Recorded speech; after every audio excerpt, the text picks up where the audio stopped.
Un peu plus d'un mois pour faire connaître les programmes, confronter les idées et surtout vous permettre de faire un choix éclairé. C'est assez long ou pas? Avec Frédéric Bérard, Jacinthe Varel, Déborah Cherenfant et Victor Henriquez, c'est parti pour 30 minutes de débat. Enfin, c'est sûrement ce qu'ont dit tous les chefs de parti et leurs militants ce matin lorsque l'Assemblée nationale a été dissoute par la lieutenant-gouverneur du Québec. Si la date du 5 octobre pour le scrutin était connue depuis 4 ans, celle du début de la campagne électorale était tenue secrète par la première ministre sortante, Christine Fréchette, qui est en fait la seule à détenir le pouvoir de déclencher le processus électoral. Il faut savoir qu'au Québec, la loi électorale encadre la durée des campagnes. Elles doivent durer en fait un minimum de 33 jours et un maximum de 39. En déclenchant la campagne aujourd'hui, Christine Fréchette a choisi l'option la plus longue. Pourquoi 6 semaines de campagne? C'est important d'aller à la rencontre des Québécois, Québécoises, de partout au Québec. 39 jours, c'est le temps que les chefs des partis disposeront pour convaincre les Québécois qu'ils sont la meilleure personne pour gouverner le Québec. Moi, je vous offre l'expérience et les résultats. Je veux protéger vos emplois. Je vous offre de travailler à temps plein et même en temps supplémentaire, je vous dirais, pour bâtir l'avenir du Québec. La chef de la coalition Avenir Québec a choisi la capitale nationale pour lancer sa campagne. Christine Fréchette souhaite se positionner comme étant la mieux outillée pour guider la province dans les eaux troubles de la crise tarifaire. Une ambition que partagent plusieurs de ses adversaires. Dans le contexte économique actuel, notre priorité sera d'abord de gouverner avec compétence, protéger notre économie et remettre le Québec sur les rails. Au Parti québécois, Paul Saint-Pierre Plamondon prétend avoir l'équipe économique la plus solide pour composer avec les changements d'humeur du président Trump. Il invite les Québécois à changer de direction après 8 ans de règne caquiste. Une invitation aussi lancée par le chef du Parti libéral du Québec. Il existe une autre équipe gouvernementale qui est prête à diriger le Québec, une équipe économique solide. De notre côté, on veut offrir une stabilité économique. Charles Milliard estime que sa formation politique incarne le mieux le renouveau que les électeurs recherchent. Selon lui, la campagne ne doit pas seulement porter sur les menaces du gouvernement américain. La vraie question, c'est de savoir qui peut transformer notre économie pour qu'elle fonctionne pour vous. Québec solidaire souhaite se distancier des autres partis en proposant une réforme fiscale complète. L'objectif des solidaires est de soulager le fardeau du coût de la vie qui pèse sur bien des gens. Une intention qui anime également le chef conservateur. S'il est élu premier ministre, Éric Duhaime entend offrir aux contribuables des baisses d'impôts qu'il qualifie d'historiques. Je pense que si cette élection-ci, si moi je veux me battre pour les Québécois et qu'il y ait plus d'argent dans leur poche, moi ça va être ça ma priorité. Et on veut remettre le Québec en marche en ayant une économie plus saine. Alors, notre question ce soir, elle est toute simple. 39 jours de campagne électorale, est-ce suffisant selon vous? Premier tour de table. Frédéric. Amplement suffisant, parce qu'il y a des études, notamment de Kevin Arsenault de l'Université Temple, qui dit que l'électorat a une intelligence émotive de X et une énergie intellectuelle de Y qui est saturée après un certain temps. Donc, si c'est trop long, on décroche, on est écœuré. Jacinthe. Oui, c'est suffisant parce que les partis politiques ont 4 ans pour nous convaincre de leur programme, pour se faire connaître. Alors, ils n'ont pas que le temps de la campagne électorale. Le temps de la campagne électorale, c'est pour aller à la rencontre des gens sur le terrain, mais se faire connaître le programme. Ils ont eu amplement le temps. Les élections sont à date fixe. On le sait quand ça s'en vient. Déborah. Je pense qu'on l'a mentionné d'abord, d'ailleurs, dans la partie bulletin, c'est une élection qui est historique. Et je pense qu'il y a plusieurs éléments qui sont réunis dans le cadre de cette campagne électorale, que ce soit d'avoir une campagne très serrée, avec 5 partis qui veulent avoir des sièges, une guerre commerciale. Bref, il y a plusieurs éléments qui font en sorte que le 39 jours paraît très court pour faire en sorte que les électeurs se fassent une meilleure idée, même si les partis avaient 4 ans, mais on n'est plus dans le même contexte économique et commercial. Et de plus, on le sait tous. Donc, pourquoi se voiler la face? La campagne commence bien avant le déclenchement, la date déclenchée. Donc, autant mieux le prolonger. Victor. Il n'y en a jamais trop. Non, plus... Ça, c'est quelqu'un qui me manque. Oui, c'est ça. Non, mais plus sérieusement, cette question, justement, la campagne, elle est débutée depuis un bon moment. On a vu les investissements publicitaires, notamment. Je pense que nos lois doivent s'arrimer à la nouvelle réalité des élections à date fixe pour s'assurer d'avoir une meilleure transparence, un meilleur contrôle. Donc, il faudra trouver un moyen d'arrimer des périodes plus longues pendant lesquelles on surveille attentivement qu'est-ce qui est dépensé. Alors, le clan du oui d'un côté, le clan du non de l'autre est déjà prêt à replonger. Ça sera pas long, ça en vient. On va aller voir comment ça se divise en ligne depuis que la question est en ligne. Alors, 93 des gens croient que oui, 39 jours de campagne, c'est assez, c'est bien suffisant. 7 croient que non. Alors, on commence ça comme ça ce soir. C'est intéressant parce que ça nous donne quand même une idée de la perception des gens par rapport à la durée de la campagne. Quand vous êtes prêts, vous allez répondre à la question. Hein? Peut-être que votre opinion va changer au cours de l'émission. Et n'oubliez pas de commenter par courriel sur X ou sur Blue Sky. Vous allez avoir le code QR, bien sûr, pour retrouver la question. Je vous rappelle, vous avez accès à vos interrupteurs. Je n'ai pas pour vous en servir. 39 jours de campagne. Je veux tout de suite qu'on parle de la pré-campagne parce qu'à un moment donné, j'allais dire on s'y perd parce qu'on dit, OK, c'est entre 33 et 39 pour la campagne. On connaît la date du scrutin, mais la pré-campagne, on ne sait jamais trop quand est-ce qu'elle commence. À un moment donné, c'est après un nombre de semaines. On sent qu'on est en pré-campagne.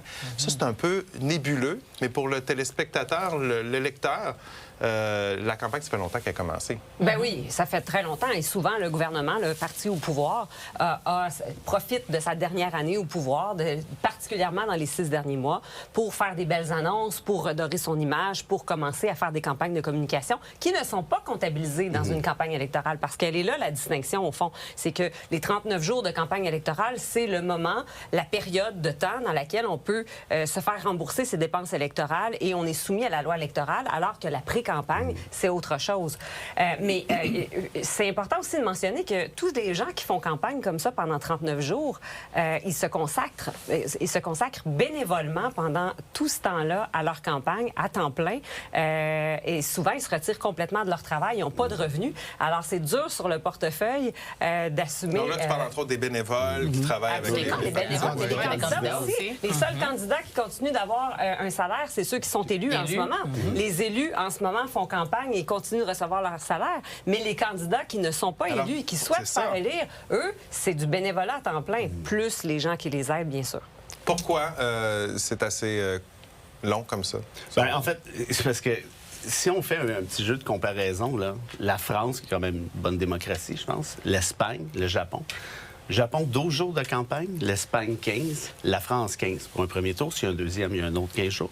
Mais, donc, 3 pays qui sont, je crois, des modèles démocratiques, auxquels on peut s'inspirer et vice-versa, on s'entend bien, considèrent qu'en 12-15 jours, l'ex-français en toi n'est pas si convaincu, là, mais ça, c'est peut-être un autre débat. Mais tout ça pour dire que arrive un moment donné, un peu comme je l'expliquais en intro, les gens finissent par décrocher. Ça fait trop d'informations. Tu vois, c'est un super bon exemple que Frédéric amène parce que ces campagnes très courtes font que c'est quasiment des campagnes éternelles. Hein? Puis les gens qui ont habité en France à un moment peuvent le dire. C'est que les pré-campagnes sont éternelles. Puis à un moment donné, on a l'impression de toujours être en campagne de quelque chose. D'ailleurs, en France, c'est une catastrophe là-dessus. Puis je comprends votre point. Puis l'idée là-dedans, c'est pas d'être nécessairement fermé sur cette quantité de jours, mais c'est de se poser la question parce qu'en ce moment, ce qu'on se rend compte, c'est que il y a une portion de pré-campagne qui n'est pas réglementée suffisamment. On va clarifier cette question-là, justement, parce que toi, c'est quelque chose qui, dans ton argumentaire, ça revenait beaucoup, le fait que si on allonge la campagne, ça va permettre justement de mieux encadrer tout le travail qu'on voit là en pré-campagne puis les annonces qu'on voit en pré-campagne. Moi, je pense qu'on a un encadrement à offrir, sachant que c'est notre deuxième élection à date fixe seulement. Et cette question des élections à date fixe a amené des changements structurels qui sont importants sur lesquels je trouve qu'on n'a pas adapté la loi électorale. Par exemple, dans ce cas-ci, la Coalition Avenir Québec, on pourrait quasiment dire qu'ils étaient en pré-campagne pendant la campagne de Gilles, mais si on regarde à partir du mois de juillet, moi, je pense à la première publicité, pas seulement de la Coalition Avenir Québec, mais du Parti québécois. Donc, ces publicités-là, elles ont un coût. Elles ont pour but et pour objectif de faire campagne. Aussi, dans les tiers partis, il y a des gens qui se sont impliqués dans des parties tierces. Et je trouve qu'en ayant des campagnes qui sont de 39 jours, mais qui sont précédées de pré-campagnes non réglementées, on perd l'essence de ce que la loi électorale demande, ce qui est d'avoir de la transparence et d'avoir de l'équité entre les partis pour la période où est-ce qu'on veut convaincre les électeurs. Alors qu'avant, quand on n'avait pas d'élection à date fixe, c'était le parti au pouvoir qui décidait quand est-ce qu'on s'en allait. Dès qu'il lançait une pub, tu savais que ça s'en venait. Donc, ultimement, tu rattrapais, ça devenait plus court. Exactement. À partir de quand on est tombé en campagne? À partir du moment où Christine Fréchette s'est retrouvée à la tête du gouvernement? Moi, je pense que effectivement, ça a commencé parce qu'on savait que c'était elle, effectivement, qui allait, étant donné qu'on a des élections à date fixe, que c'est elle qui allait être la chef du parti de la CAQ. Équipe Christine Fréchette aujourd'hui. Mais je pense officiellement à partir de la fin du mois de juin. Donc, je pense qu'on a laissé passer la Saint-Jean et puis là, les partis ont commencé à sortir, à nommer leurs candidats aussi parce qu'on connaissait certains candidats de plusieurs partis à partir de cette époque-là. Donc, c'est toute cette période estivale qui fait aussi en sorte, j'ai l'impression, qui contribue à cette surcharge émotionnelle et intellectuelle dont parle Frédéric et qui fait en sorte que au moment du déclenchement, les gens sont déjà saturés. Est-ce que, justement, la question là, des dépenses électorales, le fait d'augmenter, d'allonger la campagne, ça ne permettrait pas justement de mieux structurer et mieux contrôler? Il y aurait plus de transparence? Bien, il y aura quand même, une pré-campagne avant ça. On peut l'étirer tant qu'on veut. Il y aura toujours la période avant la campagne électorale. Ben, tu vois, moi, c'est ça que moi, j'interdirais cette période-là. Tu vois, si on rallongeait la période électorale, j'interdirais les publicités électorales avant le début de la période de campagne. Elles sont interdites, mais il n'y a rien qui empêche le gouvernement de dire nous venons d'injecter 13 millions dans l'hôpital de votre quartier. Le gouvernement est là pour vous. C'est une publicité gouvernementale. Je suis d'accord avec ce que vous dites, mais il faut que je rejoigne Jacinthe aussi là-dessus. Le problème de la pré-campagne, à mon avis, c'est pas si Éric Duhem annonce un candidat le 2 juillet. À mon avis, c'est si la première ministre utilise des fonds publics pour saupoudrer à peu près tout ce qui existe au Québec à partir du mois d'avril. Ça, c'est un problème. Le problème, cela dit, encore plus, c'est qu'avec Westminster, c'est un régime qui est construit de cette manière-là. Je pense pas que tu puisses interdire ça. Réellement, Victor, on va la Non, je vais attendre tantôt parce que ça va être un petit peu plus long. Je ne voudrais pas te couper. OK. On s'en va à la pause. 39 jours de campagne électorale, est-ce suffisant? Puis ça, je ne vous ai pas demandé, mais il y a beaucoup de choses à apprendre pour les téléspectateurs, les électeurs pendant 39 jours. Est-ce qu'on a assez de temps? Parce que les gens travaillent, ils ont une vie aussi à travers tout ça. Ça reste quelques minutes.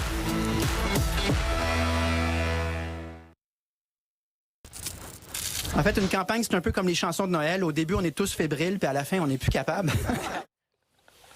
Qui est plus capable? Est-ce que c'est l'électeur, le chef de parti qui va être épuisé au bout de 39 jours? Mais quand même, ça fait sourire cet extrait-là de Paul Saint-Pierre Plamondon aujourd'hui. 39 jours de campagne électorale, est-ce que c'est suffisant? Est-ce que c'est suffisant pour apprendre le programme des partis? On regardait tout à l'heure dans la portion nouvelle qu'il y a bien des gens qui ne savent même pas qui est le chef de quel parti. Ça fait beaucoup de choses à faire pour aller faire un choix qui est très, très important le 5 octobre. Si tu ne sais pas qui est Christine Fréchette aujourd'hui, puis tu ne le sais pas après 39 jours, je pense pas que tu vas le savoir après 70. OK. S'il y a des gens qui ne savent pas ça, est-ce que ça veut dire que les partis ont mal fait leur travail pendant les 4 dernières années? Oui, ça veut dire que les gens se désintéressent de la politique et il faut que les partis politiques, il faut que les candidats puis les politiciens se posent la question pourquoi une portion de la population est complètement désintéressée. Est-ce que c'est la perception d'avoir des mensonges, d'avoir du traficotage, d'avoir des opérations de communication puis de relations publiques plutôt que des vraies politiques solides, ancrées dans le réel puis dans la réalité? Est-ce que c'est le manque de transparence? Ça nourrit un cynisme qui s'articule, qui s'observe exactement par le désintérêt. Est-ce qu'une campagne plus longue, on risque pas justement, tu sais, je prends la référence aux chansons de Noël, on risque pas justement d'écœurer trop l'électeur? Vous savez, on a des campagnes plus longues. La campagne municipale dure 45 jours pour des villes, avec des électorats beaucoup moins concentrés que le provincial. C'est intéressant, mais est-ce qu'il y a quand même un peu... Est-ce qu'il y a moins d'exposition médiatique pour ces campagnes-là? Moi, c'est là où je reviens. Moi, quand je parle d'une réforme de la durée de campagne électorale, c'est qu'à un moment donné, tu parlais de la pré-campagne tantôt, est-ce qu'on ne doit pas légiférer et dire, parfait, à partir du 1er juillet, on parle en période de campagne électorale, toutes vos dépenses sont comptabilisées de la même façon, les publicités sont interdites. Quand un parti dévoile son slogan à l'avance, toute la création du slogan, il ne la met pas dans ses dépenses électorales. Et tout ça, c'est des dépenses qui vont favoriser certains partis, alors que l'esprit de la loi électorale, ça serait une équité. Alors, respectons les campagnes plus longues. Elles existent déjà. Au fédéral, on peut aller jusqu'à des campagnes de 80 jours. D'ailleurs, on a eu 70 jours. Oui, mais 78 jours. On a dit que cette campagne-là on a dit qu'elle était longue. Mais juste 2015, hein, juste ramener quelque chose, là. D'excellentes idées, comme d'habitude, mon ami. 100% d'accord. Sauf que là, la question, c'est de savoir, est-ce que 39 jours, là, avec les règles qu'on a là, c'est-à-dire ce qui n'existe pas, dans ce que tu as dit, c'est trop long? Moi, je pense que oui, clairement. Une fois qu'on l'aura encadré, on verra. Justement, puisque tu ramènes, Frédéric, la notion de maintenant, là, je dirais que non, parce qu'on a passé, encore une fois, dans la partie bulletin, ce clip de Elliott avec des jeunes électeurs en âge de voter. Certains ne savent même pas qui sont les électeurs, qui sont les chefs de parti, pardon.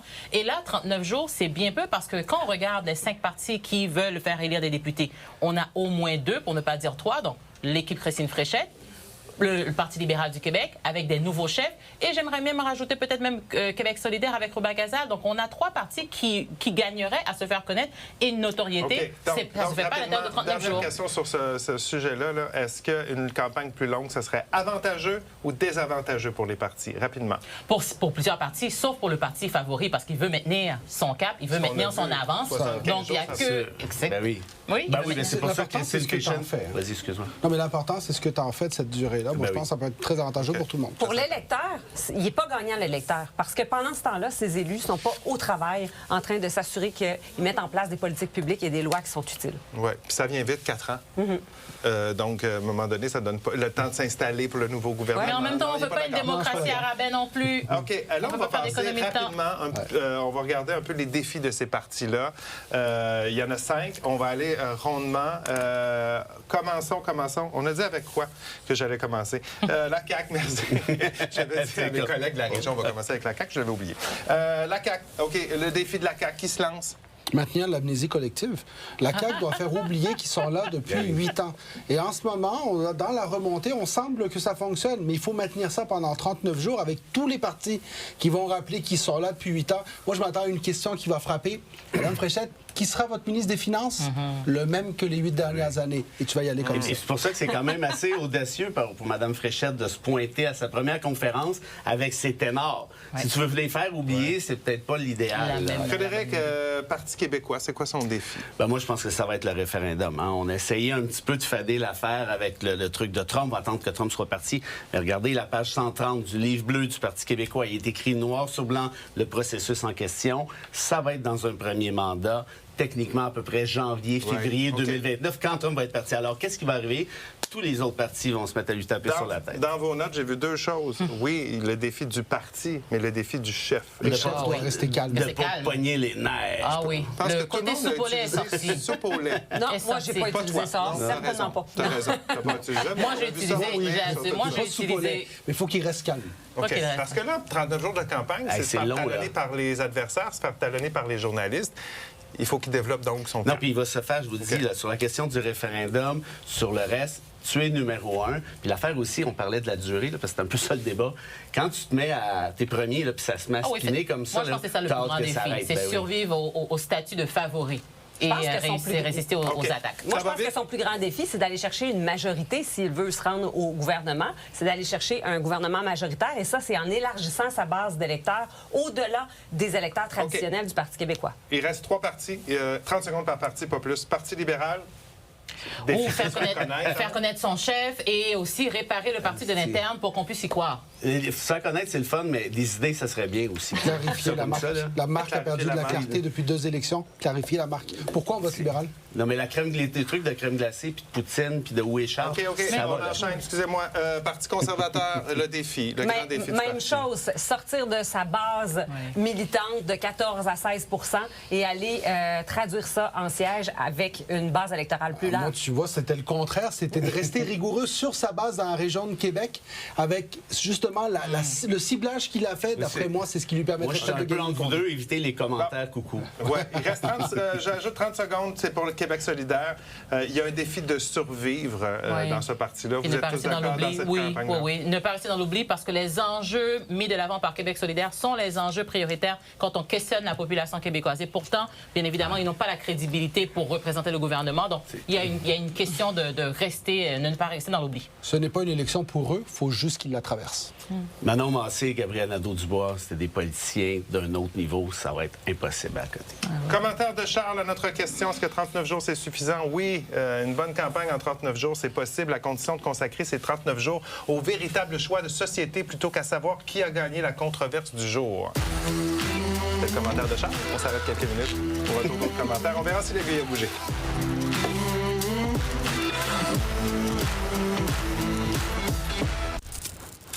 OK, on est de retour au débatteur. On va aller voir ce que les gens ont à dire sur le fameux 39 jours de campagne. Est-ce que c'est trop long? Est-ce que c'est trop court? Maëlle nous dit non, puisque la politique est au centre de toutes les actions des citoyens. C'est important que les électeurs aient le plus d'informations de leur futur gouvernement. Alors, c'est pas suffisant, selon elle. Paul, oui, 39 jours, c'est suffisant. Encore plus en raison de la pré-campagne qui dure quelques semaines. Pas évident quand la pré-campagne est l'été. On sait que les gens décrochent de beaucoup de choses pendant l'été. Paul, non, Jocelyne nous dit oui, les Québécois sont assez intelligents pour assimiler l'information divulguée par les médias et les candidats en 39 jours. Ouais. T'es d'accord? Ben oui. Mais quand même, ça prend du temps. Oui. Mais ceux qui veulent être intéressés par... Ceux qui sont intéressés par la politique s'informent avant. Je reviens à ça. Tu l'as pas fait en 39. Mais Imaginez là-dessus, si c'était plus long, on pourrait faire le tour de tous les comtés au Québec. Ça, c'est l'autre chose aussi. C'est grand, le Québec. Hein? Ouais. Et c'est long à traverser. Et je trouve que trop souvent, les chefs sont obligés de se concentrer sur certaines régions. Alors que, mon Dieu, une élection, ça devrait être une occasion que les chefs fassent le tour du Québec avec des dépenses déclarées. Mais ce qui est difficile, puis là, je pense à des jeunes qui nous regardent peut-être, puis qui disent ah ouais, mais là, c'est pas évident, il y a tellement de choses que je connais pas, puis tout ça. C'est dur d'embarquer dans la politique, puis de suivre la politique en pleine campagne. Il faut commencer un petit peu d'avance. Est-ce qu'à l'école, on ne devrait pas travailler un peu plus là-dessus, puis donner des cours de politique? Dès le secondaire 1, pour développer pas juste pour éduquer nos jeunes sur le système parlementaire canadien, le système parlementaire québécois, mais aussi de les éduquer à alimenter cette curiosité-là, d'éveiller chez eux le désir de rester informés, le désir de rester près de l'actualité. Je sais qu'il y a des écoles secondaires qui font ça, qui organisent des soirées électorales, qui encouragent les étudiants secondaires 3, 4, 5, par exemple. Ils viennent à cette soirée-là. Moi, je trouve ça génial. Bravo. Et aussi apprendre à décoder. On parle beaucoup de comprendre la transparence, les faits, les plateformes électorales des différents partis, mais c'est pas lisible ou compréhensible par tout le monde. Donc, il faut effectivement qu'on comprenne très jeune comment est-ce qu'on peut appréhender et bien comprendre ces plateformes électorales, les plans de différents partis. Et je pense que ça doit commencer très jeune. C'est essentiel, et même dès le primaire, d'apprendre le système dans lequel on est. Oui. Ça permet aussi de comprendre l'utilité après du politique. Allons voir les résultats. Avant le débat, 93 des internautes pensaient que oui, 39 jours, c'était suffisant. 7 disaient non. On termine ça comment? Bien, ça n'a pas bougé. Je pense que c'est la première fois en 5 ans. 93 C'est sûr que c'est pas le système qui est gelé. Donc, on va assurer, on me l'a dit dans l'oreille avant. Panique pas, Michel, c'est normal. Il n'y a pas de... On a jasé pour rien. On n'est pas contre. C'était le jour 1 de la campagne. Il y en a 39. On va essayer de doser, bien sûr, nos débats en fonction de la campagne. On ne fera pas des débats tous les jours sur la campagne, promis, mais on va vous accompagner avec débat, soirée électorale jusqu'au vote. Merci d'avoir été avec nous. Bonne fin de semaine. À lundi.